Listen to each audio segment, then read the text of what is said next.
After 15 years living in the silence left by Maria's death, Diego Montero had forgotten the sound of his own laughter. His hands, rough like oak bark, no longer remembered what it was like to hold something fragile without fear of breaking it. But on a stormy night, as rain pounded the thirsty Texas earth, a desperate cry pierced his walls. Under a centuries-old tree, two small figures trembled, with eyes reflecting a fear he knew all too well. "I'm lost," whispered a childish voice. And in that instant, in those eyes as dark as deep wells, Diego found something he believed forever dead, the possibility of feeling again. If this redemption story has touched your heart, leave your like, as one would leave a flower on the grave of memories that no longer hurt. Your gesture is a silent embrace for all who, like Diego, once lost their way.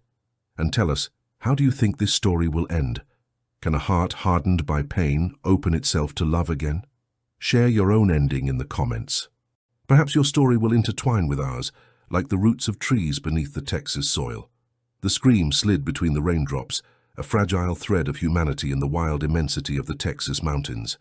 Diego Montero, known in Valle Verde simply as the Taciturn, stopped his horse abruptly. The animal snorted, restless under the rain that fell like cold needles on the thirsty earth. Diego tilted his head slightly, allowing the brim of his hat to divert the water while his senses sharpened, seeking the source of that sound. "I'm lost!" It wasn't the wind. It wasn't a coyote.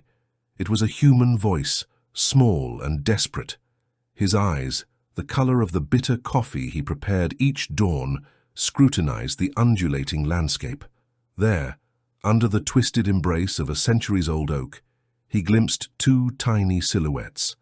Diego's heart, that organ that for years had beaten only out of habit, contracted strangely within his chest.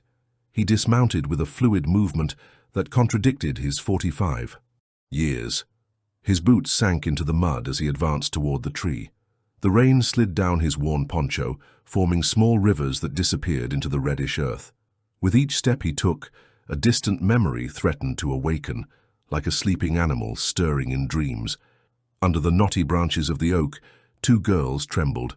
One might have been 8 years old, the other perhaps 6. They were soaked, with dark hair stuck to their pale faces, and eyes, my God, those eyes, overflowing with a fear that Diego knew all too well. The older one held the little one against her chest, in a protective gesture that seemed ancient in her childish body. "What are you doing here?" he asked, and his voice sounded harsh even to his own ears, like a door that hadn't been opened for years. The older girl raised her chin, showing courage that contrasted with her trembling lips. "We got lost," she answered, and Diego knew by the way her eyes briefly turned away that she was lying. Lightning illuminated the sky like the crack of a broken mirror. The thunder that followed made the little one tremble. There was no time for interrogations. Night was approaching, the temperature was dropping, and these creatures wouldn't survive a night in the open. "Come with me," he said, extending a calloused hand that seemed not to have offered anything to anyone in decades. The older one hesitated. Her eyes scrutinized Diego as if she could read his soul. Finally, she nodded almost imperceptibly and took his hand. The little one clung to her sister as if she were her only anchor in an unstable world. As he lifted them onto his horse and resumed the path to his ranch, Diego felt something stirring deep within his being. It wasn't compassion. It wasn't kindness. It was recognition. In the eyes of these girls he had seen a distant reflection of himself, the boy he once was, the man he could have been, before life carved his heart until it became something as hard and dry as the Texas earth in August. The wind changed, bringing the smell of rain and wet earth. The horse advanced with sure steps while the mountains observed in silence, immutable witnesses to something that seemed, although Diego could not yet know it, the beginning of a thaw. Diego Montero's cabin stood solitary at the end of a dirt road, like an abandoned ship on a sea of grass. It was a simple and robust structure, built with wood and stone by hands that sought strength rather than beauty. The weathered porch creaked under his boots as he helped the girls dismount from the horse. "Wait here," he muttered, opening the door with a key he extracted from his pocket. The interior was impregnated with aromas that told the story of a solitary man: cured leather, strong coffee, old wood, and that peculiar emptiness left by the prolonged absence of voices. The main room was austere, with an oak table, 2 chairs, a stone fireplace, and a worn armchair. On the wall hung an old violin covered in dust, like a memory that refuses to be touched. Diego lit an oil lamp. The yellowish light revealed the meticulous order of one who lives without the chaos of company. He looked at the girls who remained on the threshold, small and vulnerable, droplets of water forming at their feet. "Come in," he said without softening his tone. "We need to dry you off." The girls obeyed, moving with the caution of stray cats in unknown territory. Their eyes scanned every corner, evaluating, memorizing escape routes. Diego recognized that look. It was the same one he had when, at 12, a stranger had picked him up after finding him wandering the streets of San Antonio. He searched for towels in a cabinet and handed them over without words. Then he lit the fire in the fireplace. The flames began to dance, projecting elongated shadows on the wooden walls. "Are you hungry?" he asked, heading to the small kitchen. The younger girl nodded vigorously, but the older one put a hand on her shoulder, as if wanting to contain her. Enthusiasm. "A little," she responded with caution. Diego heated a pot of stew he had prepared that morning. The aroma of home-cooked food began to fill the room, making the little one's stomach audibly growl. A fleeting smile, almost imperceptible, crossed Diego's face. "What are your names?" he asked while serving 2 bowls. "I'm Lucia," replied the older one after a brief pause. "She's Elena." Elena, the little one, smiled for the first time, revealing a missing front tooth. Something in... That smile disarmed Diego for an instant, as if a ray of sunlight had penetrated a cave sealed for years. "Diego," he said, offering them the bowls. "Diego Montero." The girls ate eagerly, but maintaining a strange composure, as if they feared that showing too much appetite might offend their host. Diego observed them from a distance, leaning against the doorframe, with his arms crossed over his chest. There was something about them, in the way Lucia protected Elena, in the way her eyes evaluated Diego's every movement, that spoke of premature wisdom, of lessons learned through hard knocks. "Tomorrow, first thing, I'll notify the sheriff," he announced when they finished eating. "Your parents must be looking for you." A dense silence followed his words. Lucia lowered her gaze to her empty bowl. "We don't have parents," she finally said, in a voice so faint that Diego had to lean in to hear her. "We were just walking." The lie floated between them, as evident as smoke. Diego decided not to press. The night was deep. The storm was intensifying outside, and tomorrow there would be time for truths. "You can sleep there," he pointed to a small room next to the kitchen. "There's a bed. It's just for tonight." That night, while the girls slept in the adjoining room, Diego remained seated in front of the fire. The violin on the wall seemed to observe him with reproach. It had been 15 years since he had played a single note, 15 years since he had buried his wife, and the child who was never born. 15 years building walls around his heart, until silence became his only faithful companion. Outside, the storm was beginning to subside. The wind whispered through the trees like an ancient secret. And somewhere in his chest, something Diego believed dead emitted a weak, almost imperceptible beat. The following days passed in a strange limbo. Diego informed the sheriff, a man with a thick mustache and astute eyes named Ramirez, about the girls he had found. He placed an advertisement in the Echo of Vale Verde, the local newspaper published by Salvador Torres, a loquacious man who had tried, unsuccessfully, to interview Diego on multiple occasions. "Interesting," commented Torres as he took note of the advertisement. "The taciturn rescuing lost girls. That would make a good headline." Diego gave him a look that would have frozen the desert. "Just publish the ad." Meanwhile, the girls remained in the cabin. Diego assigned them simple tasks: feeding, the chickens collecting eggs, folding dry clothes.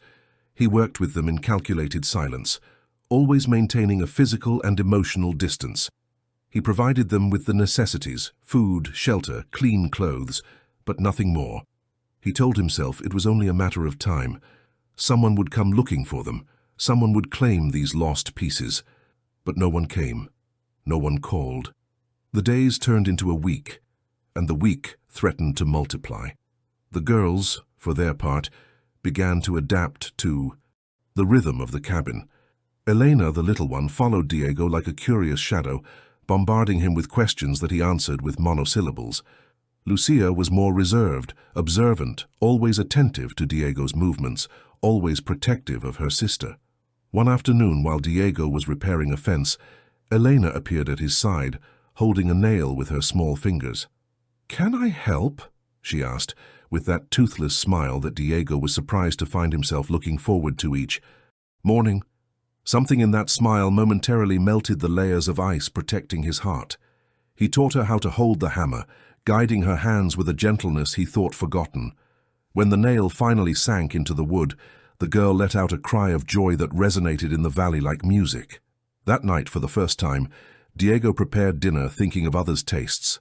He remembered that Elena had set aside the onions in the previous stew, so he omitted them.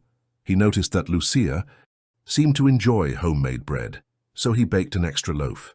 These were small adjustments, almost unconscious, like a river beginning to change its course after years of following the same path. During dinner, Eleanor pointed to the violin on the wall. "Do you know how to play?" she asked with the innocence of one who doesn't know that some questions are doors to rooms locked with a key. Diego felt the air thicken in his lungs. "I used to," he responded dryly. "Could you teach me?" The girl insisted. "No." The response was sharp, definitive. Elena lowered her gaze to her plate, the enthusiasm vanishing from her face like sunset light. Lucia gave Diego a look that contained a disturbing maturity, a silent understanding of the pain that hid behind the harshness. That night, after the girls had retired to sleep, Diego remained staring at the violin. The instrument seemed to accuse him from the wall, a silent witness to broken promises and interrupted melodies. Maria, his wife, loved to hear him play. "Your hands were made to create beauty," she used to tell him. The memory was a knife in his gut. With a sigh that seemed to contain all the weariness of the world, Diego stood up and took down the violin. He cleaned it carefully, removing years of dust and neglect. The strings were loose, out of tune from abandonment.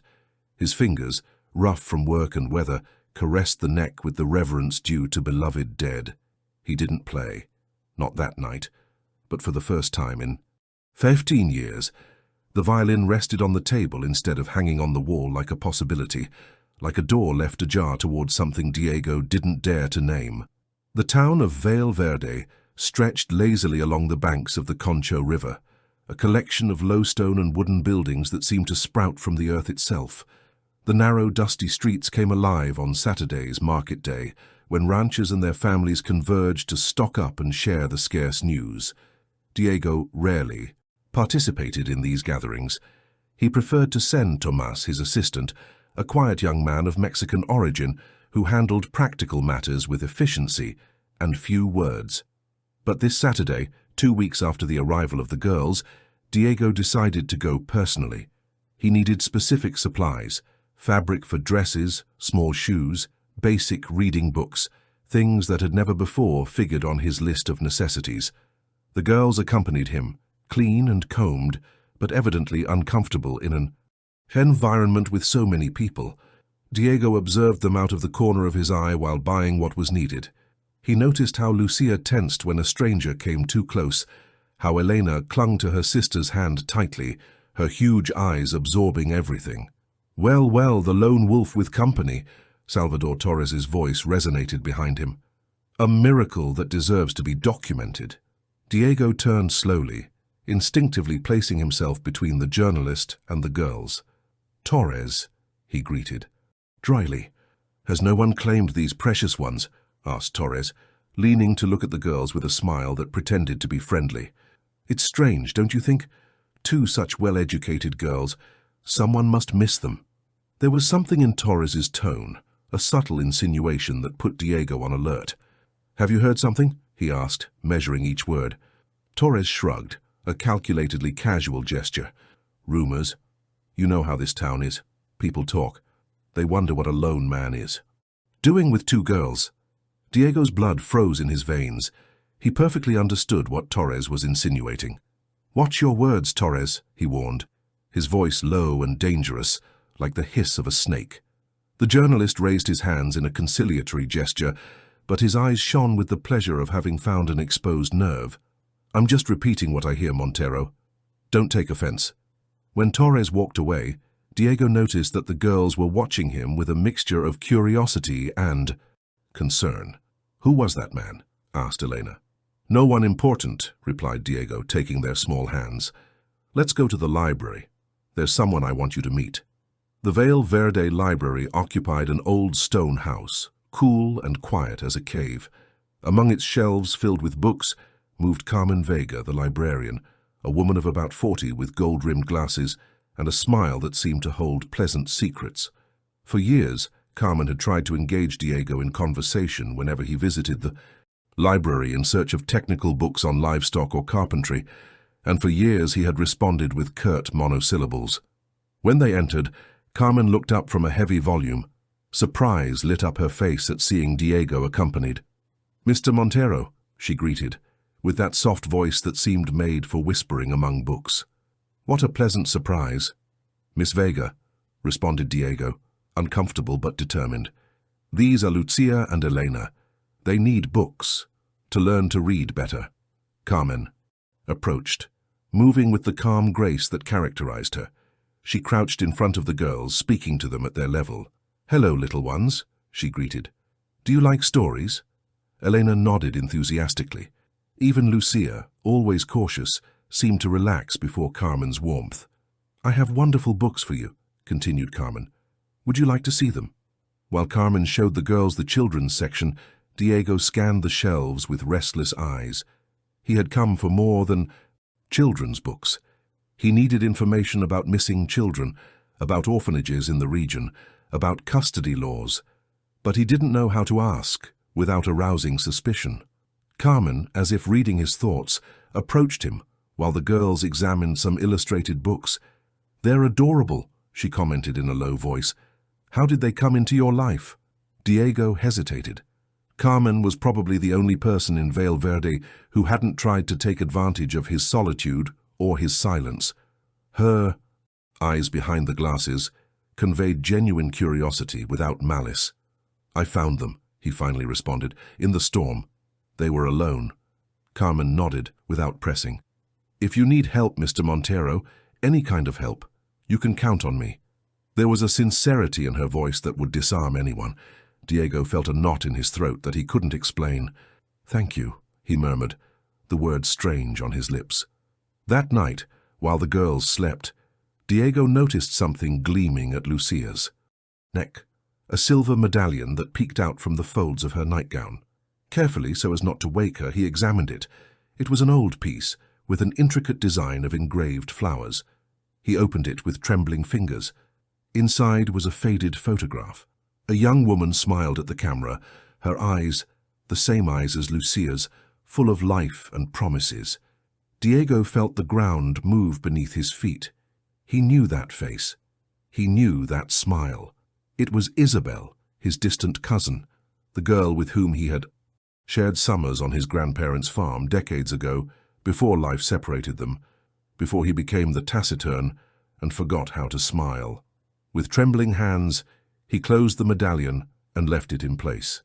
He left the room with the stealth of a thief, his mind a whirlwind of unanswered questions. If these girls were related to Isabel, why had they appeared in his path precisely? What had happened to his cousin?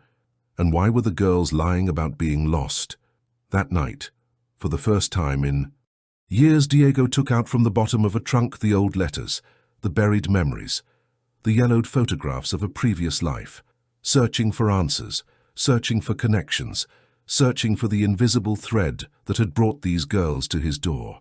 Morning arrived wrapped in a mist that blurred the contours of the world, transforming the familiar landscape into something ethereal, almost dreamlike. Diego hadn't slept. His eyes burned from the vigil, from hours spent examining old photographs, discolored letters, memories he believed buried under tons of silence. The girls woke with the usual energy of childhood. Elena jumped out of bed, chattering about a dream where she rode a winged horse. Lucia, more reserved, observed Diego with those eyes that seemed to contain ancient wisdom. "Are you okay?" asked the girl while they had breakfast, surprising Diego with her perception. "I'm fine," he responded, turning his gaze toward the window. Today, you'll learn to ride. Elena let out a cry of jubilation that made the cups vibrate on the table. Lucia, however, kept her eyes fixed on Diego, as if she could see through his defenses, as if she understood the tumult that stirred beneath his apparently calm surface. In the stable, Diego selected Canela, the gentlest mare in his small herd. The animal, with golden coat and placid eyes, allowed herself to be caressed by Elena's eager hands. Diego lifted the girl with ease. She was light as a feather, and placed her on the saddle. His hands, calloused from years of hard work, felt strangely delicate, adjusting the stirrups, checking the reins, making sure the little one was firm and secure. Feel her breathe, he instructed Elena, whose face wavered between fear and excitement. The horse and you must become one. Elena nodded solemnly, placing a trembling hand on Canela's neck. The mare snorted softly, as if wanting to reassure her. Diego began to guide Canela around the corral, holding the reins, while Elena adapted to the animal's movements. The girl's laughter, crystalline and pure, rose in the air like music.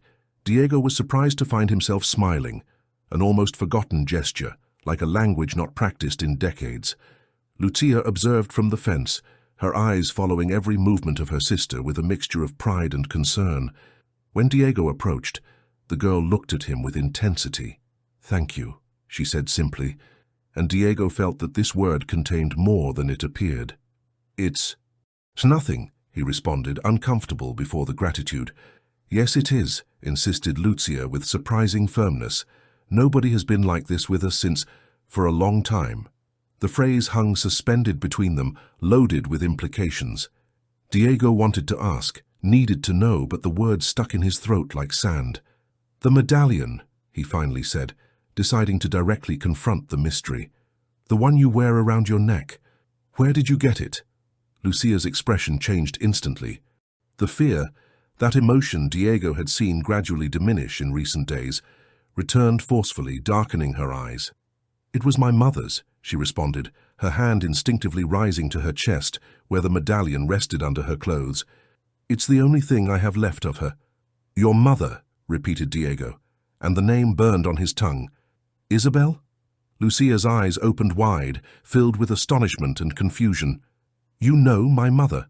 she asked, her voice barely a whisper. Before Diego could respond, a scream interrupted the conversation. Elena had released the reins and was dangerously sliding to one side of the saddle. Diego ran, catching her just before she fell to the ground. The little one clung to him, trembling. "I've got you," murmured Diego, holding her firmly. "I won't let you fall."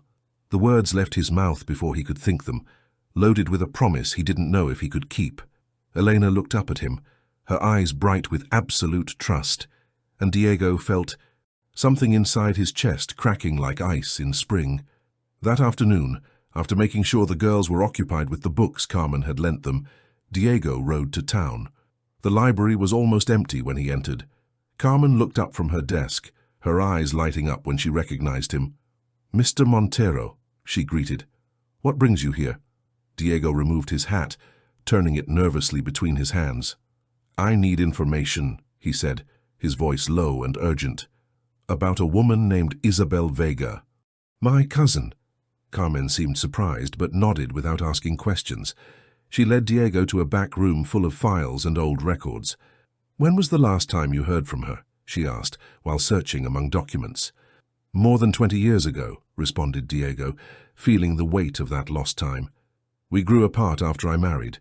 She didn't approve of my choice." Carmen nodded, without judging. Her agile fingers went through files, extracting documents, connecting invisible dots. "Here," she finally said, pointing to a newspaper article from 8 years ago. "Isabel Vega, victim of a serious automobile accident on Highway 87, near San Angelo." Diego felt the ground move beneath his feet. The article mentioned that Isabel had survived, but with serious injuries. There was no information about her current state or whereabouts. "I need to find her," he said, his voice hoarse with contained emotion. "Those girls, I think they're her daughters. My nieces." Carmen covered. Diego's hand with hers, a gesture of compassion that he didn't reject. "I'll help you," she promised. "We'll find answers." As he returned to the cabin, with the sun setting behind the mountains, Diego felt that something fundamental had changed within him. The girls weren't just two strangers that chance had put in his path. They were his own blood. They were the echo of a life he believed lost forever. And for the first time in 15 years, Diego Montero felt he had a purpose beyond, surviving day after day, to protect these girls, to discover the truth, and perhaps in the process, recover a part of his lost humanity. Night unfurled over the ranch like a mantle of black velvet sprinkled with stars. Diego had lit the fire in the fireplace, more for the comfort provided by the dancing light than for the need of heat. The girls, exhausted after a day of activities, had gone to bed early. The silence, which for years had been his only companion, now felt different, alive, expectant. The violin lay on the table, waiting. With hands that still hesitated, Diego took it, placing it under his chin with the familiarity of one who reunites with an old friend. The first sounds were harsh, out of tune, like his own voice after years of silence. But little by little the melody began to flow, an ancient lullaby that his mother used to sing to him when he was a child.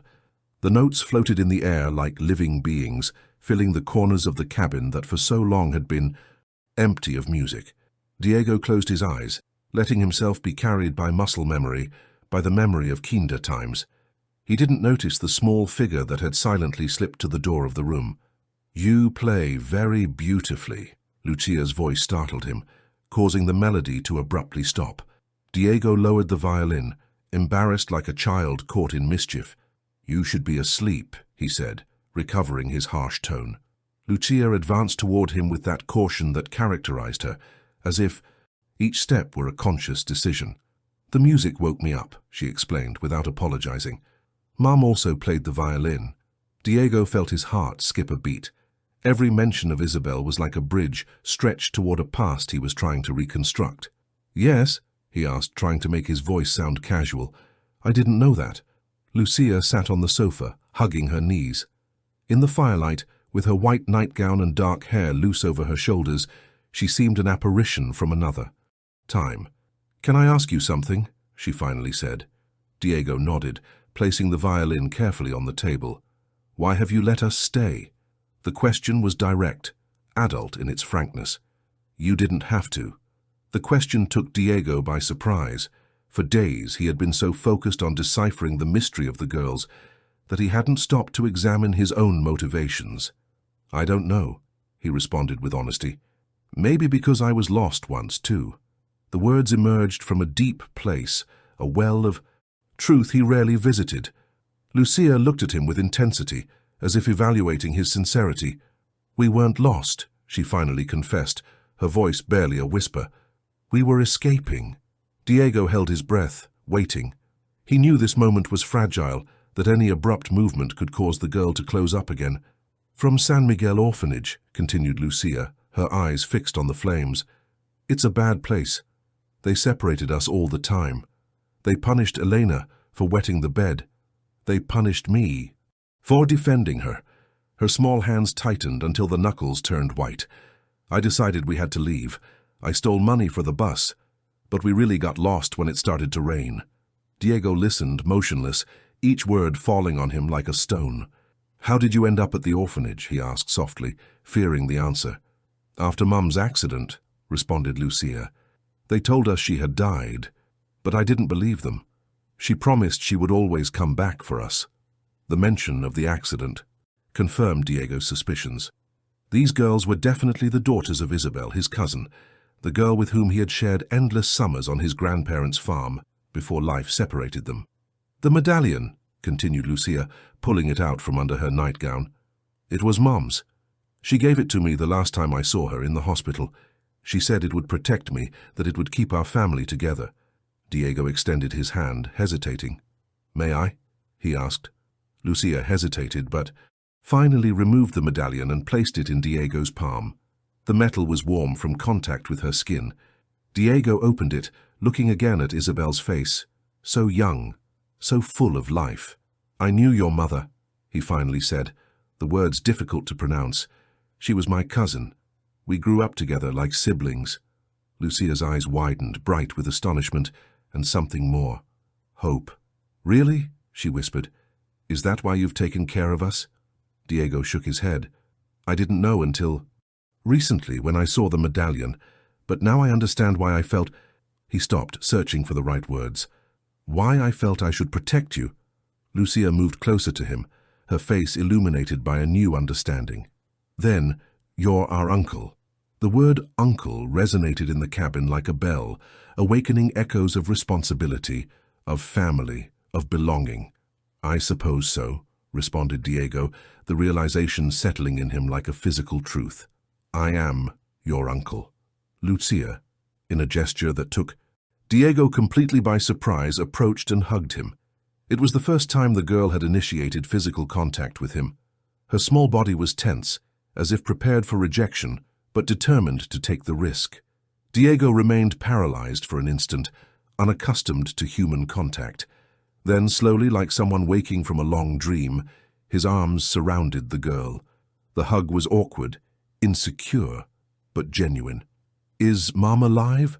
Asked Lucia against his chest, her voice small but firm. I don't. No, responded Diego with honesty, but I'll find out. I promise you. That night, after Lucia returned to bed, Diego remained awake, feeling that the world had changed its axis. He was no longer just a solitary man with two temporary guests. He was an uncle, a protector, a link in a family chain he believed broken forever. And for the first time in 15 years, that responsibility didn't seem like a burden, but a privilege. The Vale Verde Library was a sanctuary of silence and knowledge, a refuge where time seemed to flow at a different rhythm. Carmen Vega moved among the shelves with the grace of someone who knows each book, each corner, as extensions of herself. She had been investigating for 3 days, following Isabel Vega's trail through records, old newspapers and databases.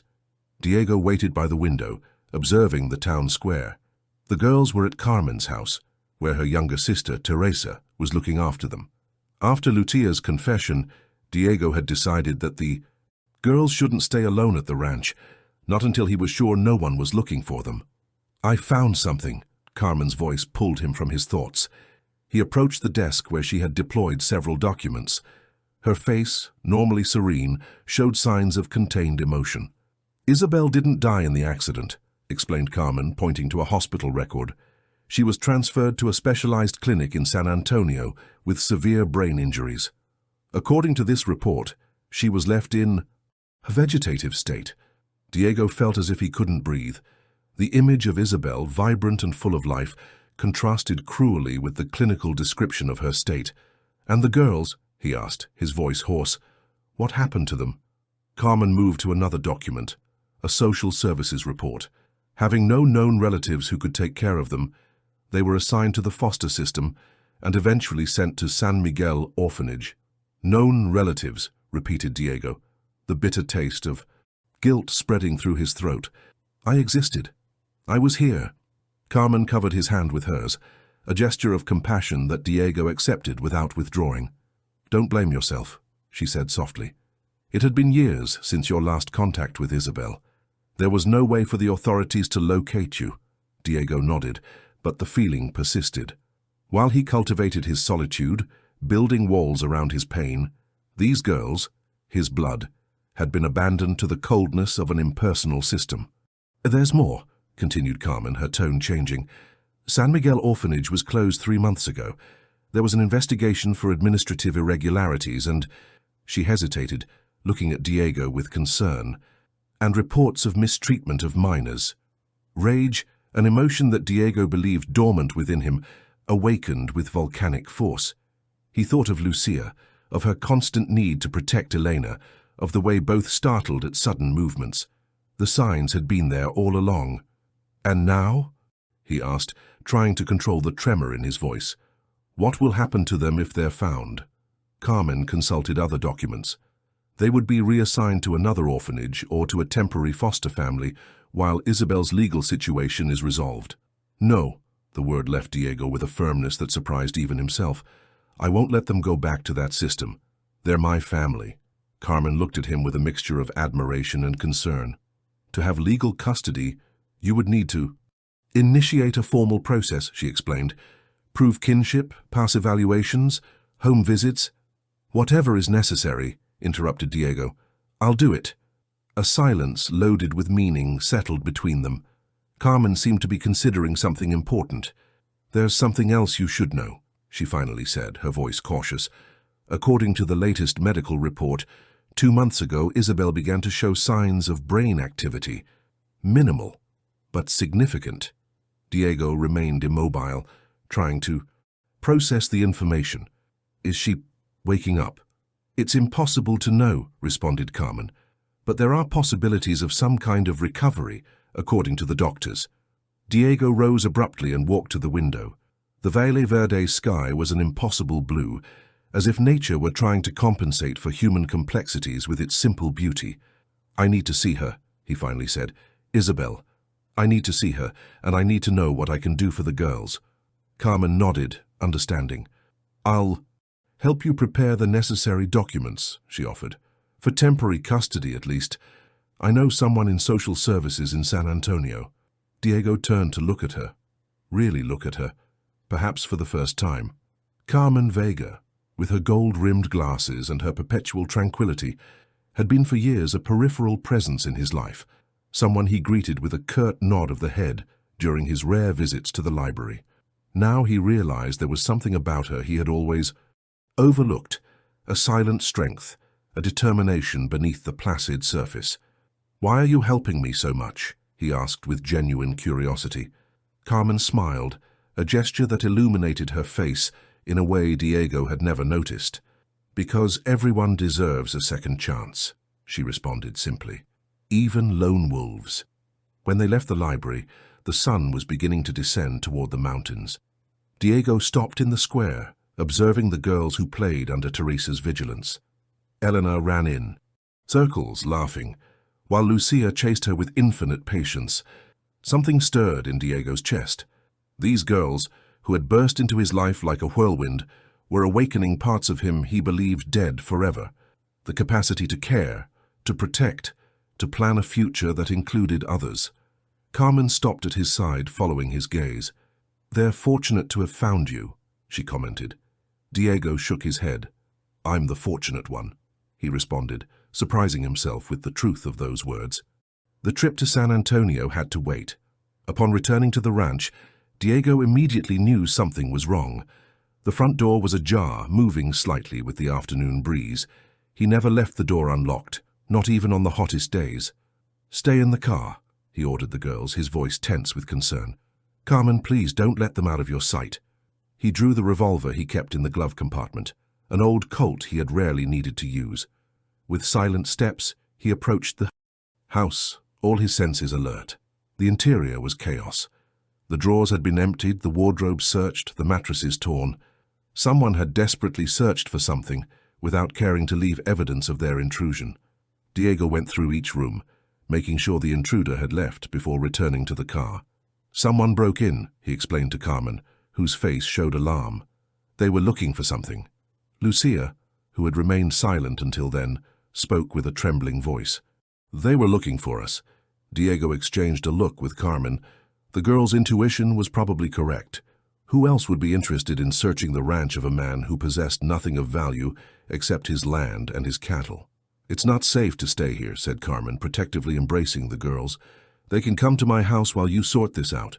Diego shook his head. Carmen's house was in town, too exposed. We'll go to the north cabin, he decided. It's a hunting shelter I have in the mountains. Few people know of its existence. As they gathered the essentials, Lucia approached Diego. It was her, she said with certainty. The woman from the orphanage. What woman? Asked Diego, kneeling to be at her height. The director. Lucia's eyes darkened with an old fear. She's always looking for us. She says we're special cases.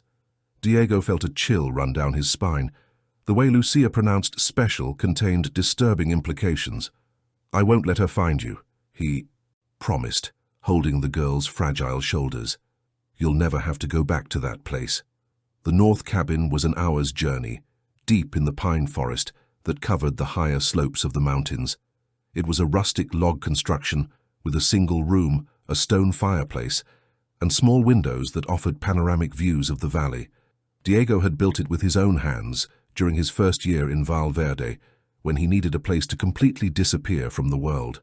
They arrived at nightfall. While Carmen prepared something to eat with the provisions they had brought, Diego secured the surroundings, checking that no one had followed them. The girls explored the cabin with curiosity, fascinated by the hunting trophies that decorated the walls, by the bearskin that covered the floor in front of the fireplace, by the sensation of being in a separate world. "I like it here," declared Elena, jumping on the skin. "It's like a secret castle." Lucia, however, remained alert, watching through the window like a small sentinel. "Do you think she'll find us?" she asked when Diego approached. "No," he responded firmly. "No one knows this place except Tomás, and he would never reveal it." Dinner was a silent affair, each lost in their thoughts. Afterward, while the girls slept on the only cot, Diego and Carmen conversed in low voices in front of the fire. "We should go to the police," insisted Carmen. "Breaking and entering is a crime." Diego shook his head. "Police means questions, and questions mean social services," he responded. "I can't risk them being taken away before resolving this legally." Carmen sighed, frustrated but understanding. "Then you must accelerate the legal process," she said. "Tomorrow I'll go to San Antonio with the documents we prepared. My friend in social services can expedite things." Diego nodded, grateful for her help. Then, almost without thinking, he took Carmen's hand between his. "Thank you," he said, the word sincere, stripped of his usual reserve. "For everything." Carmen smiled, a soft blush coloring her cheeks. "It's the right thing to do," she responded simply. That night, while Carmen and the girls slept, Diego remained awake, keeping watch. The full moon bathed the forest in silver light, transforming the pines into ghostly silhouettes. In the profound silence of the mountain, where only the occasional hooting of an owl or the whisper of wind among the trees could be heard, Diego reflected on the unexpected turns his life had taken. Just a month ago, he was a man whose world was limited to his ranch, his cattle, and his solitary routines. Now he was here, hidden in the mountain, protecting two girls who had awakened instincts in him he believed extinct, accompanied by a woman whose quiet strength was beginning to fascinate him. The violin, which he had brought almost on impulse, rested beside him. He took it, and under the moonlight filtering through the window, he began to play. The melody was different this time, not a lullaby but something more complex, a piece that spoke of loss and reunion, of pain and hope. The music floated in the night like a silent prayer, a thanks to forces he could not name for this unexpected second chance. San Antonio rose before them like a different world, a labyrinth of tall buildings, congested streets, and anonymous lives that intersected without really touching. Diego, accustomed to the open horizon of Valverde, felt constrained among so much, concrete and noise. The journey had been meticulously planned. Carmen had returned from her previous visit with hopeful news. Her friend in social services, Mariana Fuentes, was willing to help them navigate the complicated temporary custody process. Additionally, she had obtained the address of the clinic where Isabel remained hospitalized. The girls traveled in the back seat, silent and tense. For them, the city represented painful memories, the place where they had lost their mother, where they had entered the system that had hurt them so much. "Everything will be fine," assured Carmen, turning to them with a reassuring smile. "We're here to solve things, not to complicate them further." The first stop was Mariana Fuentes' office in an impersonal-looking government building. The woman received them with professional efficiency that hid a genuine concern. She was tall, with gray hair cut in a practical style, and perceptive eyes that evaluated Diego with interest. "Carmen has told me about your situation," she said after the introductions. "It's complicated, but not impossible." Diego nodded, grateful for her frankness. "I just want to protect them," he responded. "They're my family." Mariana reviewed the documents Diego had brought, his birth certificate, Isabel's, old photos that proved their family relationship, Lucia's medallion. "This establishes the kinship," she confirmed. "Now we need to demonstrate that you can provide a stable and safe environment for the girls." The following hours were a whirlwind of forms, sworn statements, and explanations. Diego had to detail his income, his employment situation, his medical history. He had to explain why, despite being a direct relative, he had not been in contact with Isabel, nor had claimed the girls before. "I was unaware of their existence," he confessed, the guilt evident in his voice. "Isabel and we grew apart many years ago. It was my fault. I let pride and differences come between us." Mariana listened without judging, taking occasional notes. "Honesty is important in this process," she finally commented. "I prefer this to elaborate excuses." By noon, they had completed the first phase of the process. Mariana explained the next steps. There would be a home visit, interviews with the girls, psychological evaluations. "Normally all this takes months," she explained, "but given the circumstances of the orphanage closure and your direct relationship with the girls, I'll try to expedite it as much as possible." "And in the meantime?" asked Diego, fearing the answer. "Technically, the girls should be under state custody," responded Mariana, carefully choosing her words. "But given that they have been with you without incidents, and considering that there is an ongoing investigation into San Miguel Orphanage," she made a significant pause, "let's say I don't see urgency in separating them from an environment where they are clearly safe and well cared for." Diego exhaled, relieved. It was the closest to an official approval they could hope for now. After lunch at a small nearby restaurant, the moment Diego both feared and yearned for arrived, the visit to Isabel. The clinic was on the outskirts of the city, a modern building of glass and steel surrounded by carefully maintained gardens. At reception, a kind-faced nurse received them after verifying their identifications. "Mrs. Vega has shown significant improvements in recent months," she explained, as she guided them through immaculate corridors. "It's not a case of complete awakening, but there are responses to stimuli, occasional voluntary movements, even some vocalization." Diego felt his heart beat painfully against his ribs. Isabel, his cousin, almost a sister during his childhood, whom he hadn't seen in more than 20 years. Isabel, whose children now depended on him. The room was spacious and bright, with large windows overlooking an interior garden. In an articulated bed, surrounded by medical equipment, lay a woman Diego barely recognized. Isabel's face, once vibrant and expressive, was now emaciated, with lines of suffering etched into its contours. Her hair, previously black and abundant, was short and streaked with gray. Her eyes were open, but seemed to be looking at something only she could see. "Mom!" Lucia's voice broke the silence, small and trembling. The girl slowly advanced toward the bed, as if fearing her mother might vanish if she approached too quickly. Elena followed, clinging to her sister's hand, her enormous eyes filled with a mixture of fear and hope. "Mom, it's us," continued Lucia, taking Isabel's inert hand. "Lucia and Elena, we've come to see you." Diego and Carmen remained in the background, giving them space for this reunion. Diego observed the scene with a knot in his throat, unable to reconcile this immobile woman with the girl of easy laughter who had climbed trees with him, who had shared secrets under the summer stars. The girls spoke to their mother in soft voices, telling her about Diego, about the ranch, about the horses and the library. They didn't seem discouraged by the lack of response, as if they were accustomed to maintaining one-sided conversations with her. Finally, Diego approached.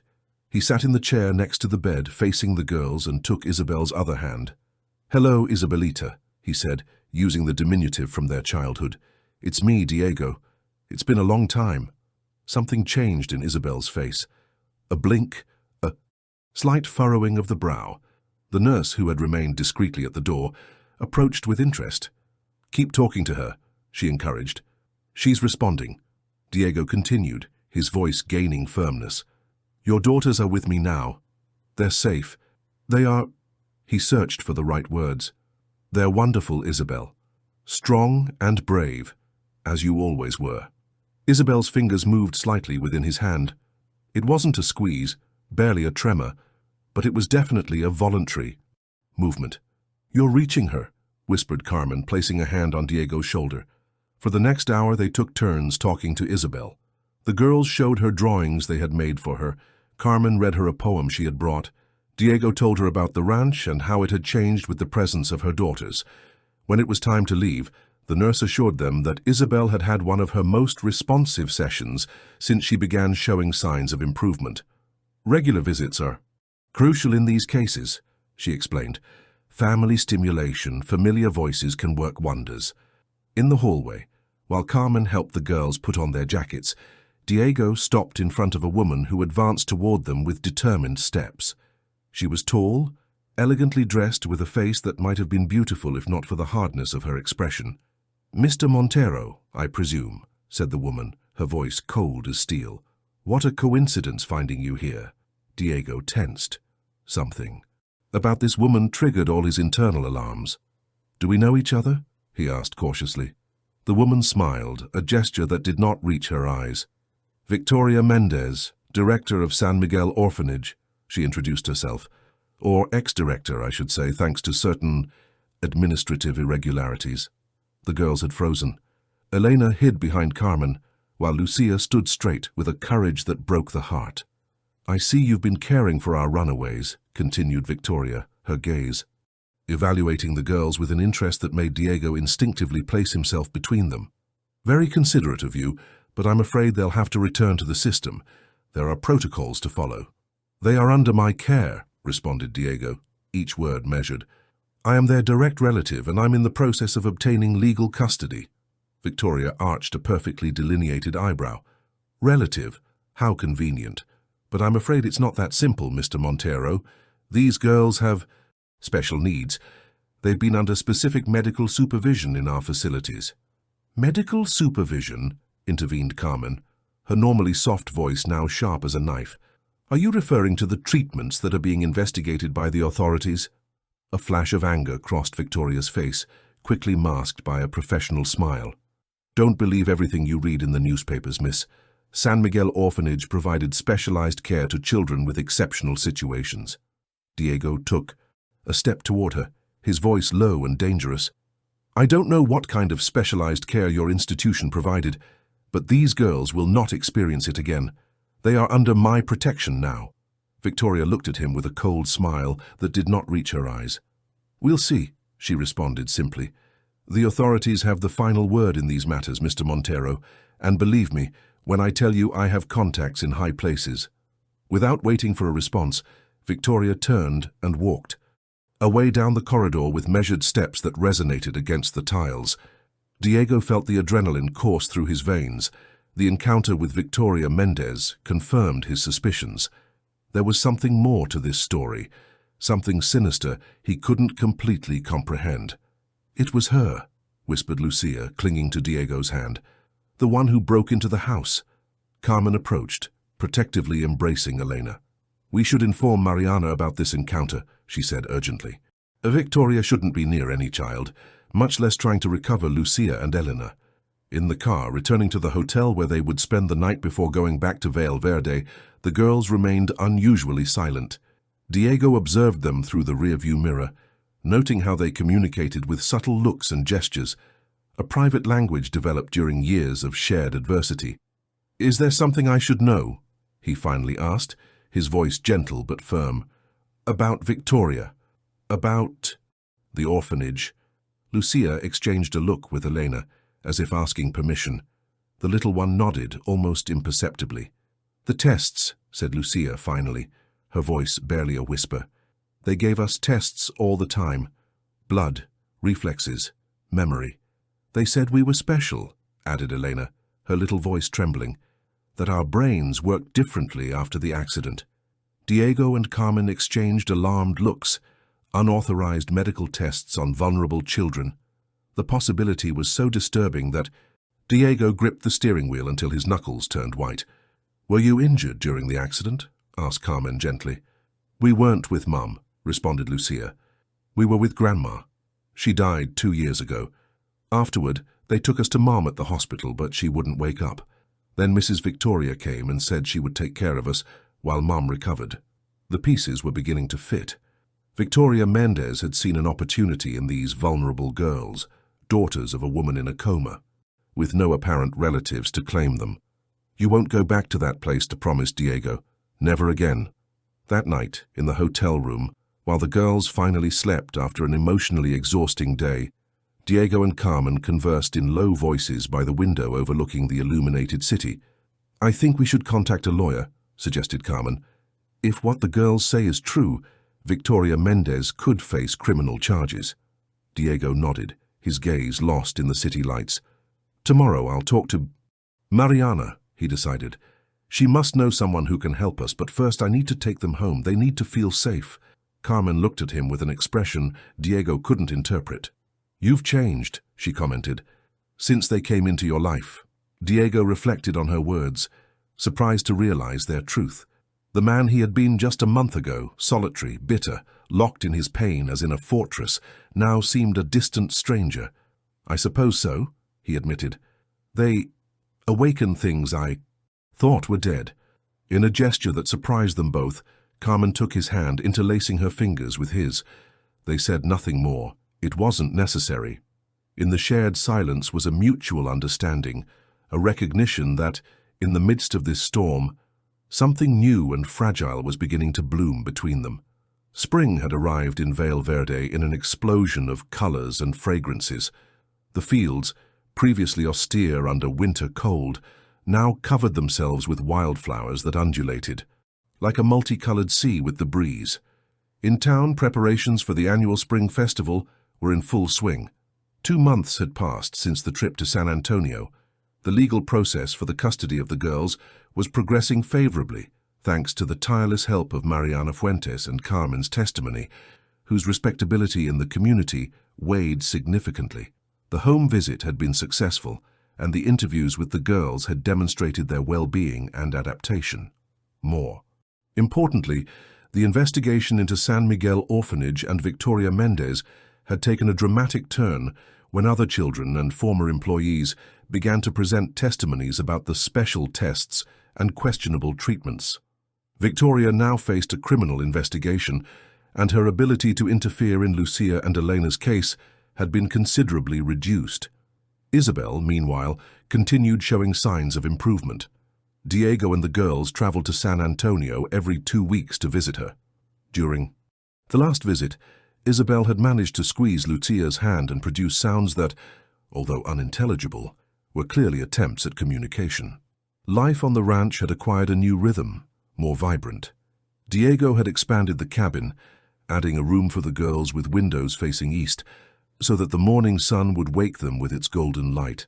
Tomas, his assistant, now spent more time at the ranch, teaching Elena to ride like a true cowboy and helping Lucia with her schoolwork. Carmen was a constant presence. At first, her visits were justified by the reading lessons she gave the girls or matters related to the custody process, but with time, the excuses became unnecessary. She simply belonged there, at the table sharing meals, on the porch contemplating sunsets, in the living room listening to Diego play the violin. The festival was the most important event of the year in Vale Verde. The streets were adorned with garlands of flowers and paper lanterns, vendors set up food and craft stalls, and a central stage hosted musical performances and traditional dances. For the girls who had never experienced anything like it, the expectation was almost unbearable. Eleanor had rehearsed for weeks a folk dance with other school children. Lucia, more reserved but equally enthusiastic, had prepared a poetry reading for the children's literary contest. "Are you sure you want to go?" asked Carmen to Diego the night before the festival. "You've always avoided these celebrations." They were sitting on the porch, enjoying the coolness of the night after the girls had gone to bed. Diego contemplated the question while distractedly tuning his violin, a habit he had recovered with surprising naturalness. "I want to see them enjoy themselves," he finally responded. "I want to be part of their happy memories." Carmen smiled, that tranquil smile that Diego had learned to value as an anchor in his increasingly complex life. "You're a good man, Diego Montero," she said softly.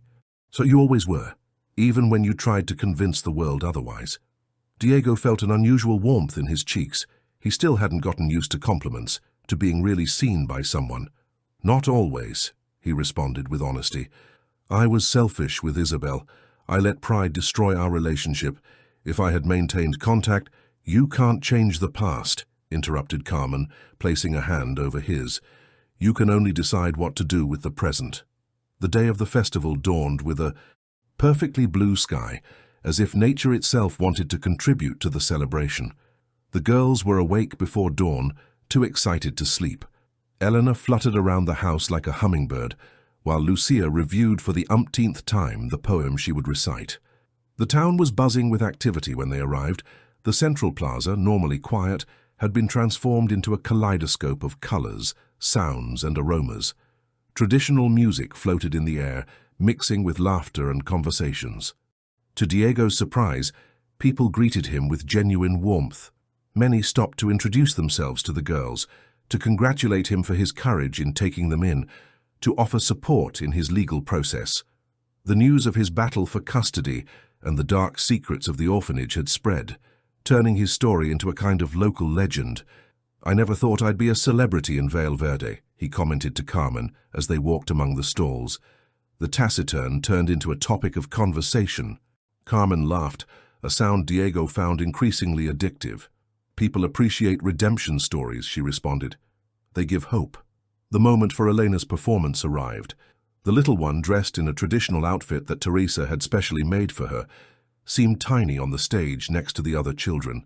But when the music began, her presence expanded, filling the space with contagious joy. Her movements were graceful and precise, her smile radiant like a small sun. Diego watched, hypnotized, with a lump in his throat.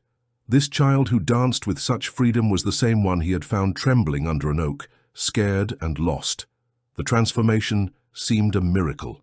When the dance ended, the audience erupted in applause. Eleanor, with cheeks flushed from emotion and effort, immediately looked for Diego among the crowd. When their gazes met, the girls smiled with such pride and happiness that Diego felt his heart might burst. Lucia's poetry reading was equally moving. The girl, with a maturity that belied her age, recited a poem about birds escaping from cages and finding new skies. Her voice, clear and firm, conveyed an emotion that left many spectators with tears in their eyes. The day passed in a succession of precious moments, sharing cotton candy, participating in traditional games, listening to music under the afternoon sun. Diego surprised himself laughing openly, a sound he had forgotten how to produce until recently. It was then that he saw her. A woman in a wheelchair accompanied by a nurse, observing the girls from a distance. Her hair, now completely grey, was gathered in a simple braid. Her face, although marked by suffering, showed a vivacity in the eyes that Diego immediately recognized. "Isabel," he whispered, incredulous. Carmen followed his gaze and stifled a cry of surprise. "How is this possible?" The girls, absorbed in a ring-toss game, had not yet noticed their mother's presence. Diego slowly advanced toward Isabel, as if fearing she was an illusion that would vanish upon approach. "Isabelita," he said when he was in front of her, kneeling to be at her height. "What are you doing here?" Isabel looked at him with eyes that, although still veiled by the fog of her condition, showed an unmistakable flash of recognition. "Go," she articulated with difficulty, the syllables separated but unmistakable. The nurse, a middle-aged woman with a kind expression, explained, "She has been progressing extraordinarily since your visits." A week ago she began to speak, single words at first. She insisted on coming to the festival. She said girls and Diego until we understood what she wanted. Diego took Isabel's hand, feeling the fragile but surprisingly strong fingers clinging to his. "The girls are here," he said with a broken voice. "They're fine. They're happy." Isabel nodded slowly, a tear sliding down her emaciated cheek. "Thank you," she managed to say, each syllable a triumph against the limitations of her damaged body. At that moment, Eleanor let out a scream that cut the air like a knife. "Mom!" What followed was a whirlwind of emotions. The girls ran toward Isabel, stopping abruptly in front of her, suddenly fearful of hurting her with their enthusiasm. Isabel extended her trembling arms, and the girls melted into a careful but fierce embrace, as if trying to recover years of separation in a single moment. People around stopped to observe the scene, sensing they were witnessing something extraordinary. Diego felt Carmen's hand on his shoulder, a silent anchor while emotions threatened to overwhelm him. Isabel raised her gaze to him over the heads of her daughters, her eyes conveying what her voice still could not fully articulate: gratitude, reconciliation, forgiveness. Diego nodded, understanding without need for words. The broken circle had finally closed. Summer unfolded over Vale Verde like a golden blanket, warming the earth and ripening the fruits in the orchards. At the ranch, life had acquired a new rhythm since Isabel's arrival. After the festival, doctors had authorized her transfer to the ranch, considering that the family environment could accelerate her recovery. A room on the ground floor had been adapted for her, with a special bed, medical equipment, and large windows that allowed her to contemplate the landscape she had loved so much in her youth. Her progress was slow but steady. Each day she recovered more words, more mobility, more glimpses of the woman she had been. The girls spent hours with her, reading to her, telling her stories, simply accompanying her in silence when fatigue overcame her. Diego divided his time between ranch tasks, visits to lawyers to finalize the shared custody process with Isabel, and quiet moments with his cousin, rebuilding bridges they believed forever destroyed. On a particularly hot afternoon, while the girls swam in the creek under Carmen's supervision, Diego and Isabel shared the shade of the porch. He softly played the violin, an ancient melody that both remembered from their childhood. Isabel listened with closed eyes, a serene smile on her lips. "Never thought I'd hear you play again," she said, when the music ceased, the words still laborious but increasingly fluid. Diego lowered the violin, looking at his cousin with a mixture of guilt and affection. "I owe you an apology, Isabelita," he said softly, "for all these years of silence, for not being there when you needed me." Isabel shook her head, a gesture she could now perform without effort. "We were both young," she responded, proud. Diego perfectly remembered the cause of their estrangement. Isabel had disapproved of his marriage to Maria, a woman 10 years older than him, widowed and with a questioned reputation in the town where they lived then. "She's using you," Isabel had said. "It's not love, it's manipulation." Harsh words that Diego never forgave, even after Maria died in childbirth, taking with her the child he never got to know. "You were right about Maria," he admitted, the words difficult after so many years denying this truth. "She wasn't what I believed." Isabel extended a trembling hand toward him. "It doesn't matter anymore," she said with effort. "You found my girls. You saved them." Diego took her hand, feeling the fragility of her bones, the skin thin as paper over blue veins. "They saved me," he confessed. "I was dead inside, Isabel, living without really living." Isabel smiled, a smile that illuminated her emaciated face from within, reminding Diego of the mischievous girl she had been. "And Carmen," she added with a spark of mischief in her eyes. "She also saved you." Diego felt a familiar warmth rise up his neck.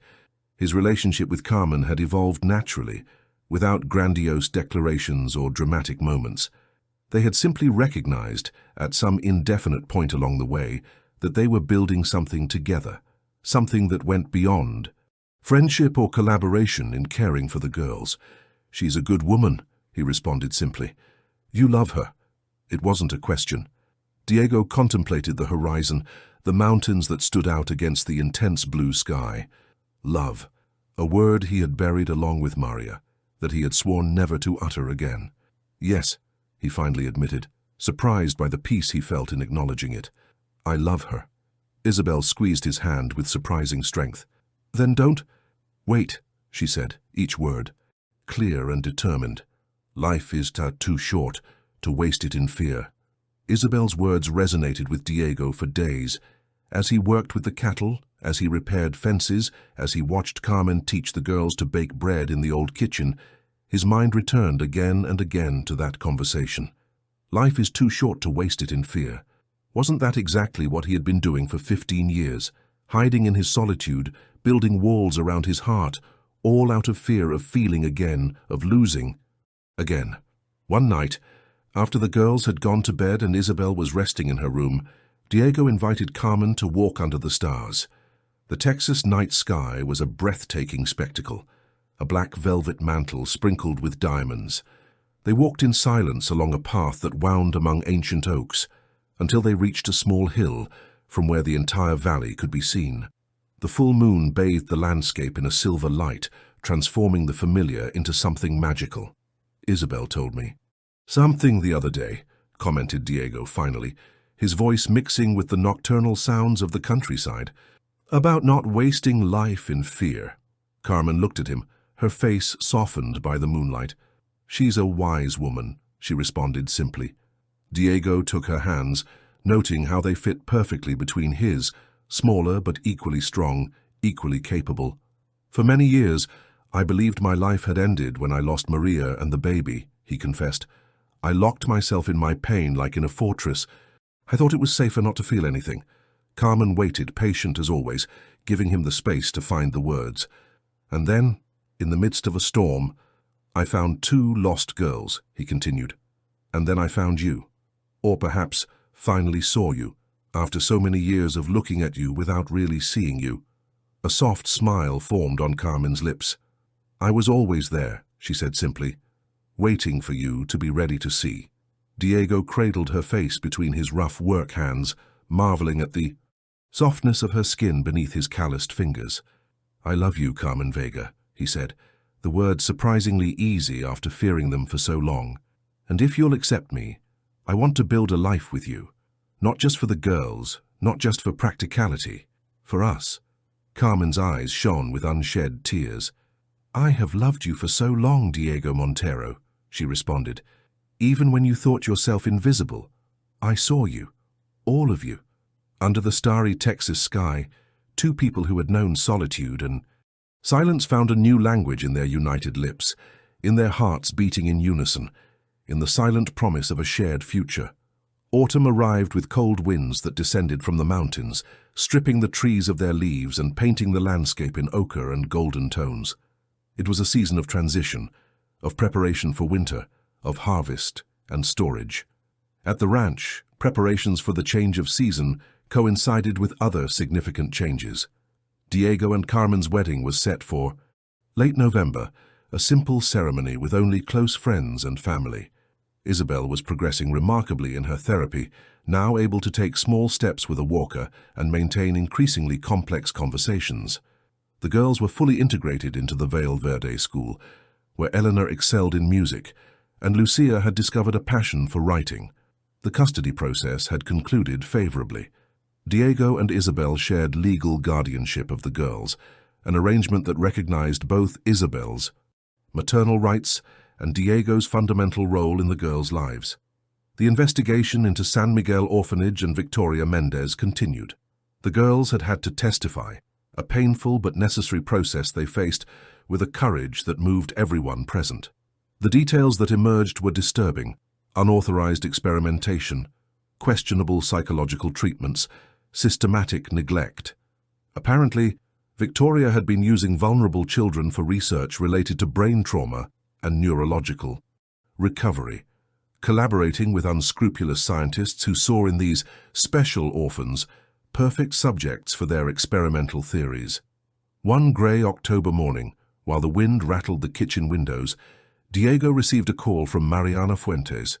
"Victoria Mendez has disappeared," she informed without preamble. "She didn't show up for her last court appearance. It's suspected she has fled the country." Diego felt a chill that had nothing to do with the weather. "Do you think she might try something against the girls?" he asked, lowering his voice so no one in the house could hear him. Mariana hesitated, a silence that contained more concern than any word. "I don't think so," she finally responded. "It would be too risky for her. But I'll increase surveillance and alert local authorities just in case." After hanging up, Diego remained a moment on the porch, observing the dark clouds accumulating on the horizon. He didn't want to unnecessarily alarm the family, but he couldn't ignore the uneasiness that had settled in his chest. "Bad news?" asked Carmen, appearing silently at his side. Diego never ceased to be surprised by her ability to read his moods, to detect the shadows in his gaze. "Victoria Mendez has disappeared," he responded with honesty. "Probably fled to avoid trial." Carmen nodded, processing the information with her usual calm. "Should we be worried?" Mariana says no, but you feel that we should, she completed. Diego sighed, running a hand through his hair that was beginning to show silver strands among the black. It's just a feeling, he admitted. But that woman, there's something about her that deeply disturbs me. Carmen took his hand, interlacing her fingers with his in a gesture that had become as natural as breathing. Then we'll be alert, she said simply. All of us. Over the following days, Diego reinforced security at the ranch.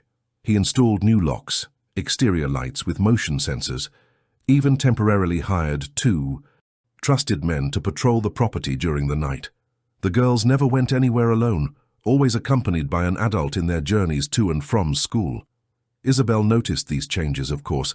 Nothing escaped her growing sharpness. "You're worried," she commented one afternoon while they shared tea on the porch. "About Victoria?" Diego nodded, seeing no sense in hiding the truth from her. "It's likely they're just unnecessary precautions," he responded. "But I can't help it." Isabel contemplated the horizon, where storm clouds were gathering again. The autumn was proving unusually rainy. She was obsessive, she finally said, with the girls, especially with Lucia. Diego looked at her with interest. It was the first time Isabel had spoken directly about Victoria and her connection to the girls. "Why Lucia?" he asked. Isabel frowned, a gesture of concentration as she tried to organize memories that were still fragmentary. "After the accident," she explained with effort, "Lucia had strange experiences, vivid dreams. She knew things she shouldn't know." Diego recalled Lucia's almost supernatural intuition, the way she seemed to read the emotions and thoughts of those around her. "Victoria discovered her in the hospital," continued Isabel. "She came to see me, but really, she was observing Lucia." A chill ran down Diego's spine. The image of Victoria studying Lucia like a rare specimen, recognizing some kind of potential she could exploit, turned his stomach. "That's why she took them to the orphanage," he concluded, "not out of charity or procedure. She wanted them for her experiments." Isabel nodded, her eyes darkening with the memory. "I tried to prevent it," she said, the frustration evident in her voice, "but I was trapped in my own body." Diego covered her hand with his, a gesture of comfort and solidarity. "It wasn't your fault, Isabelita," he assured. "You did everything you could." That night, while everyone slept, and the storm finally broke over the ranch, Diego remained awake by the window of his room. The lightning intermittently illuminated the landscape, revealing the familiar contours of his land in ghostly flashes. Carmen slept deeply, her breathing a constant and reassuring rhythm in the darkness. Diego observed her, marveling once again at the miracle that was having her in his life, in his home, soon in his official marriage, although he already considered her his wife in all ways that mattered. A particularly violent thunder shook the house, making the glass tinkle. Diego thought of the girls, wondering if the noise had awakened them. Lucia, especially, used to have difficulty sleeping during storms. He decided to check. He slipped silently out of bed, careful not to wake Carmen, and advanced down the hallway toward the girls' room. The door was ajar, which was strange. Elena always insisted on closing it completely, fearful of the shadows in the hallway. A lightning bolt illuminated the interior, revealing Elena deeply asleep, her small body curled up among blankets. But Lucia's bed was empty. Diego's heart skipped a painful beat. With the forced calm that only emerges in moments of crisis, he checked the bathroom, the kitchen, the living room. No trace of Lucia. The back door, which led to the porch, was slightly open, swinging with the wind. Diego went outside, where the rain fell like a liquid wall. Panic threatened to overcome him, but he contained it with iron will. He needed to think clearly. He returned inside and urgently woke Carmen. "Lucia isn't here," he said without preamble, "and the back door was open." Carmen sat up immediately, all drowsiness disappearing from her face. "I'll wake Tomas and the guards," she said, already getting up. "You notify the sheriff." While Carmen quickly dressed, Diego went to Isabel's room. To his surprise, his cousin was already awake, sitting in bed with an alarmed expression. "Lucia," she said simply, her eyes enormous. "In the penumbra." I felt her, frightened. Diego didn't question this strange declaration. The bond between Isabel and her daughters transcended the ordinary, especially with Lucia. "We'll find her," he promised, briefly squeezing her hand. In less than 20 minutes, a search had been organized. Sheriff Ramirez and 2 deputies joined Diego, Tomas, and the guards. The rain hampered both visibility and the possibility of finding tracks, but Diego knew every inch of his land. If Lucia was out, there he would find her. Carmen remained at the house with Isabel and Elena, who was still asleep, unaware of the crisis. Isabel insisted that Lucia had not left voluntarily. "Something frightened her," she repeated, struggling against her body's limitations to articulate her thoughts. "Or someone took her. Victoria Mendez."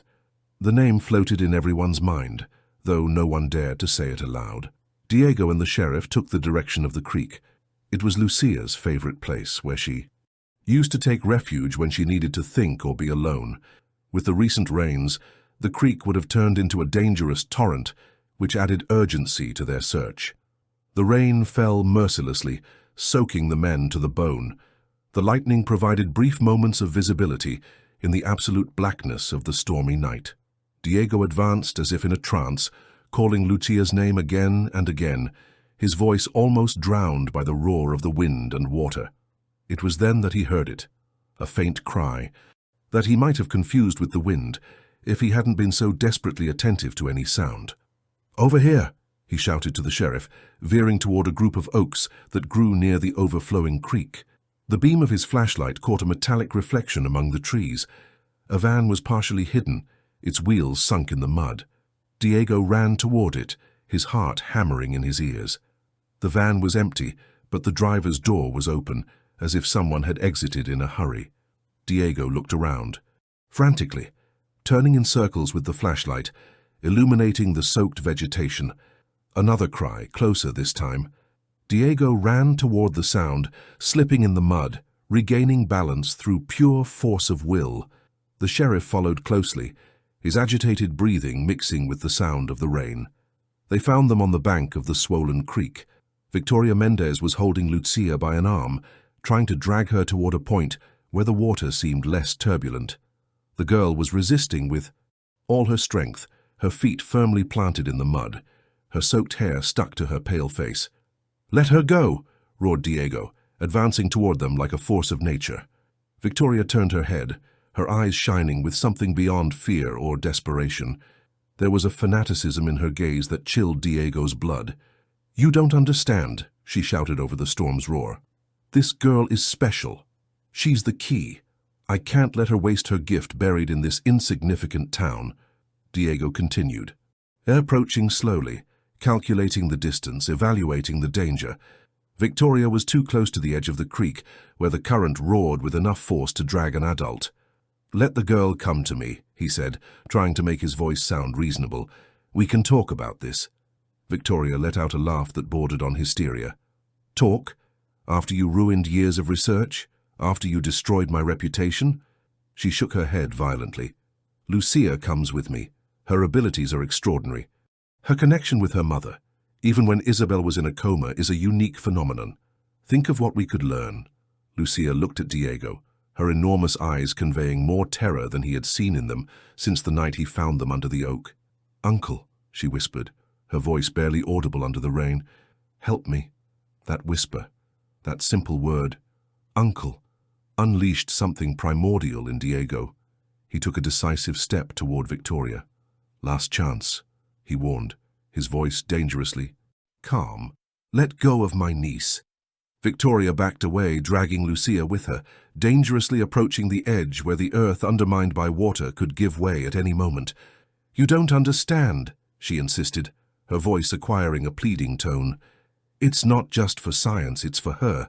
Her gift could help thousands of people, families separated by brain accidents like yours. She could be a bridge between worlds." Diego saw the exact moment when Lucia made a decision. The girl looked at Victoria, then at him, and finally at the roaring creek. With a surprisingly violent movement for someone her size, she twisted and pushed Victoria with all her strength. What happened next seemed to unfold in slow motion. Victoria, unbalanced, released Lucia while trying to regain her balance. Her foot slipped in the mud. Her arms flailed in the air like desperate blades. And then, with a scream that Diego knew would haunt his dreams, she disappeared into the turbulent waters. Lucia would have fallen too if Diego hadn't jumped forward, catching her at the last second. He hugged her against his chest as both fell to the muddy ground, safe from the hungry current.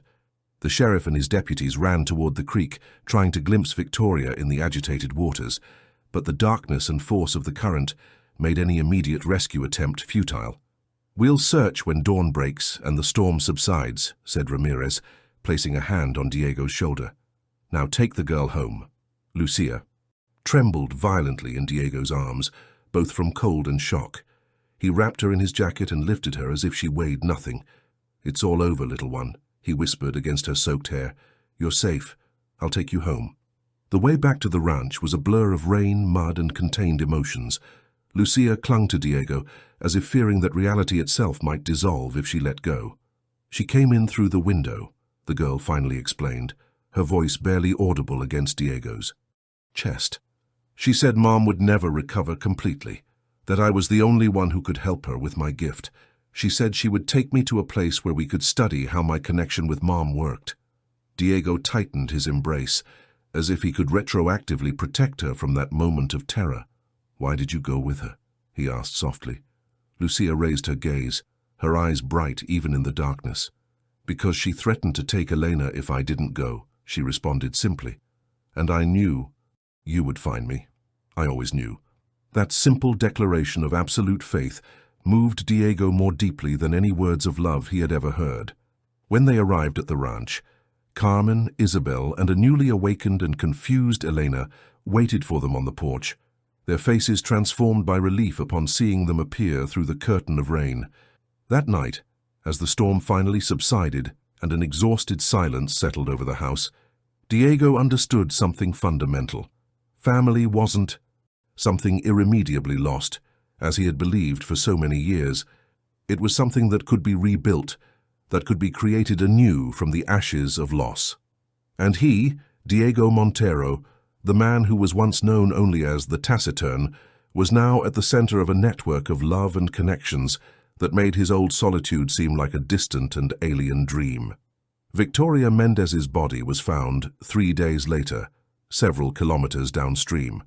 The investigation concluded that her death had been accidental, the product of her own reckless behavior during the attempted kidnapping. With her death, the San Miguel orphanage case took on a grimmer tone, but also brought definitive closure for the affected families. For Lucia, the incident left invisible but deep scars. For weeks she woke up screaming in the middle of the night, tormented by nightmares where Victoria emerged from the turbid waters to drag her into the depths. Diego or Carmen would immediately come, sitting with her, until the terror dissipated and sleep reclaimed her. Isabel, whose recovery continued to progress, found a new strength in this crisis. Determined to help her daughter, she began to speak openly about Lucia's gift, that special connection that Victoria had tried to exploit. "It's not something supernatural," she explained one afternoon, while the 4 adults conversed in the living room after the girls had gone to bed. "It's an extraordinary sensitivity, an empathy so deep it seems clairvoyance." Diego recalled numerous moments when Lucia had demonstrated that almost supernatural intuition, knowing when he was worried, although he tried to hide it, anticipating Elena's needs before the little one expressed them, connecting with Isabel even when she could barely communicate. Victoria saw it as something to exploit, continued Isabel, increasingly fluent in her speech. "I see it as a gift, to protect." Carmen, always practical, proposed a solution. Perhaps Lucia should talk to someone, a professional who understands these things and can help her manage them. And so Lucia began to visit weekly Dr. Elena Morales, a child psychologist in San Antonio who specialized in children with exceptional abilities. The doctor, a middle-aged woman with kind eyes and a melodious voice, helped Lucia understand that her sensitivity was not an anomaly that should be hidden, but a strength she could learn to manage. "It's like having a perfect ear for music," Diego explained to Lucia, after one of these sessions as they returned to the ranch. "Some have it, others don't. It's not better or worse, just different. Lucia reflected on this, her face serious under the golden afternoon light, filtering through the car window. "Do you think I'm weird?" she finally asked, the insecurity evident in her voice. Diego stopped the car at the side of the road, turning to look at her directly. "I think you're extraordinary," he responded with simplicity, "and I would be proud of you even if you had no special ability, just for who you are, brave, loyal, compassionate." Something in those words seemed to reach a deep place in Lucia. Her eyes filled with tears that she didn't shed, but she nodded as if she had received a long-awaited message. As autumn gave way to winter, a new normality was established at the ranch.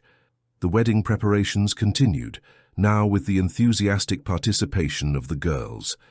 Elena was particularly excited about her role as flower girl, practicing her walk down the imaginary aisle daily. Isabel had progressed enough to walk short distances with a cane and was determined to be able to do so without help for the ceremony. She spent hours in physical therapy, her tenacity reminding Diego of the stubborn girl she had been, the one who never accepted a no for an answer. One afternoon, while Diego worked in the stable, Lucia silently joined him. She sat on a hay bale, watching him brush Canella with long, rhythmic movements. "Can I ask you something?" she finally said. Diego nodded, continuing with his task. "Did you ever forgive my mother?" The question came out in a whisper, as if she feared the answer. Diego stopped brushing, surprised. He looked at Lucia, who returned his gaze with that intensity that characterized her. "Why do you ask that?" Lucia nervously played with a piece of straw between her fingers.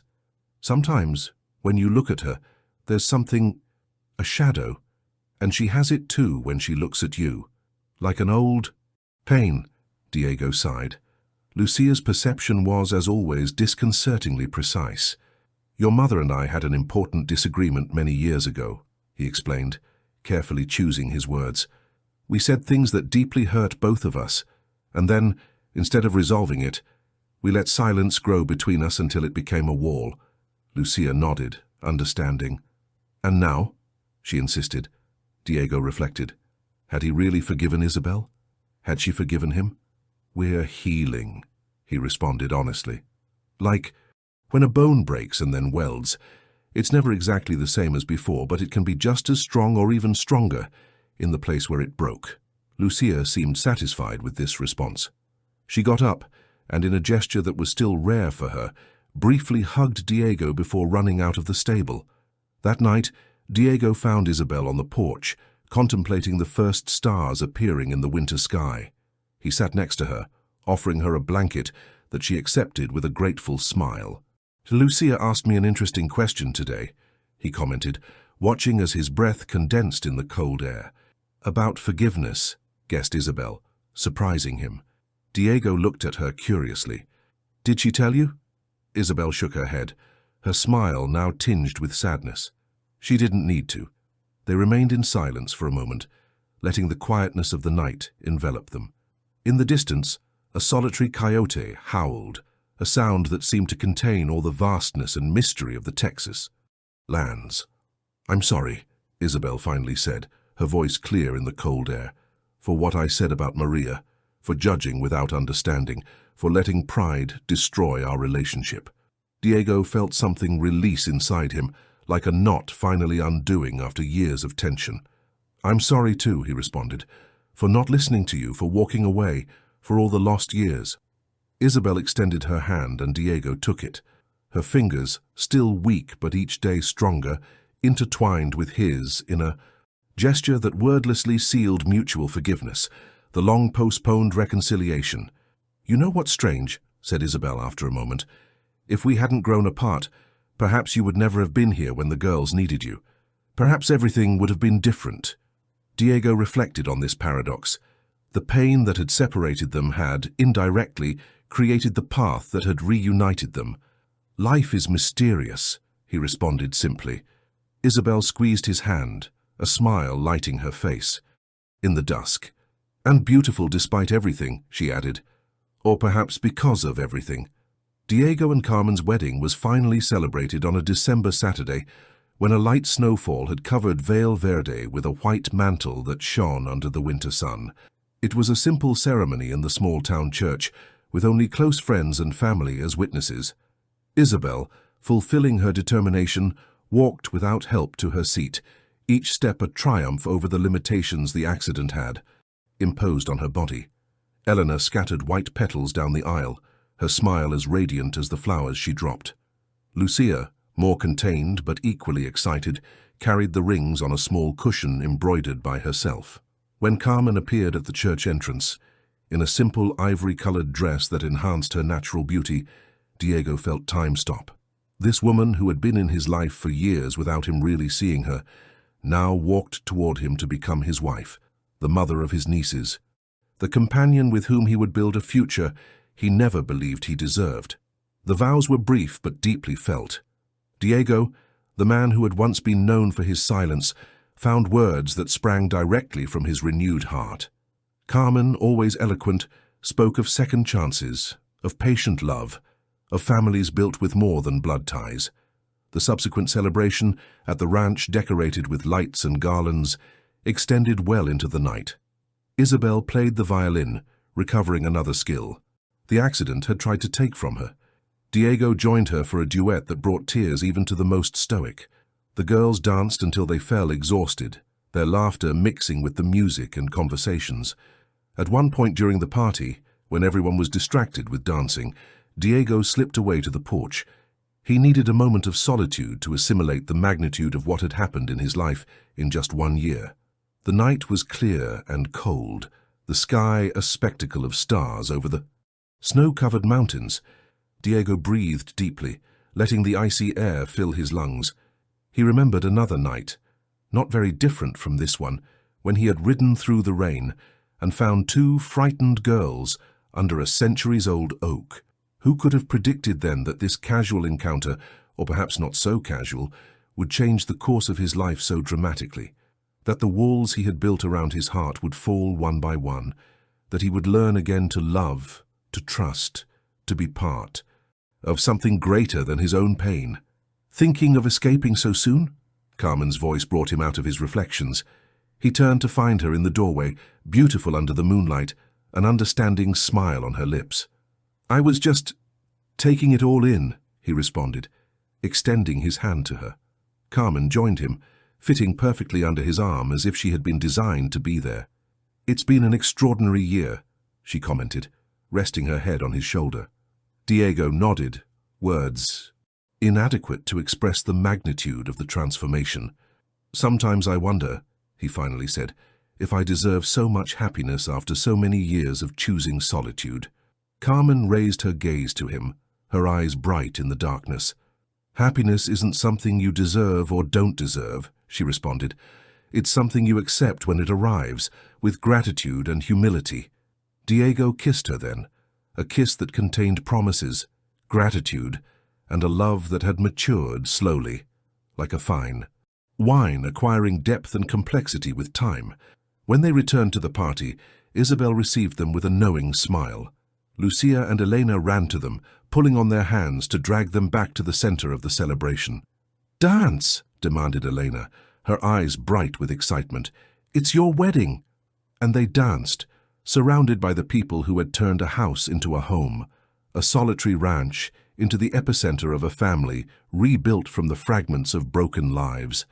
Spring arrived in Vale, Verde with its eternal promise of renewal. The fields turned green again, the fruit trees covered themselves with flowers, and the Montero ranch buzzed with activity. Isabel, now able to walk without help for considerable distances, had decided to stay permanently. The old hunting cabin had been renovated and expanded for her, a space of her own, where she could continue her recovery while still being an integral part of family life. The girls flourished. Elena, extroverted and vibrant, filled the house with music and constant movement. Lucia, more reflective but equally happy, had found in writing a way to channel her extraordinary sensitivity. Her notebooks filled with stories and poems that amazed her teachers with their emotional depth. One April afternoon, when the fields were covered with bluebonnets, the state flower of Texas, Diego proposed a family picnic. They spread blankets on the tall grass, under the shade of a centuries-old oak, not very different from the one where it had all begun. While they ate, conversed, and laughed, Diego observed his family with a sense of fullness he never believed possible. Carmen, his wife, whose eyes shone when she looked at him with a love that still surprised him every day. Isabel, his recovered cousin, whose body bore the marks of a devastating accident, but whose spirit had emerged stronger and wiser. Elena, a whirlwind of joy and energy, who daily reminded him of childhood's capacity for resilience. And Lucia, whose emotional depth and silent courage inspired him to be better, to live up to the man she saw in him. "What are you thinking about?" asked Lucia, approaching him with that intuition that characterized her. Diego smiled, hugging her against his side. "About circles," he responded. "About how life sometimes takes us back to the beginning, but in a completely new way." Lucia nodded, understanding with that ancient wisdom that inhabited her young heart. "Like the seasons," she said. "They always return, but they're never exactly the same." Diego contemplated the horizon, where the mountains stood out against the spring sky. He thought of the man he had been, of the silence he had cultivated as a fortress against pain. He thought of the desperate cry that had pierced that silence, of two girls trembling in the rain, of a medallion that contained the face of a woman he believed lost forever. And he knew, with a certainty that warmed his soul like the spring sun, that the true miracle wasn't having found these girls on a stormy night. The true miracle was having found through them the way back to himself. "Exactly like the seasons," he confirmed, embracing his niece as he observed his family spread out on the green grass under the infinite Texas sky. An eternal return, but always new, always with the possibility of blooming again.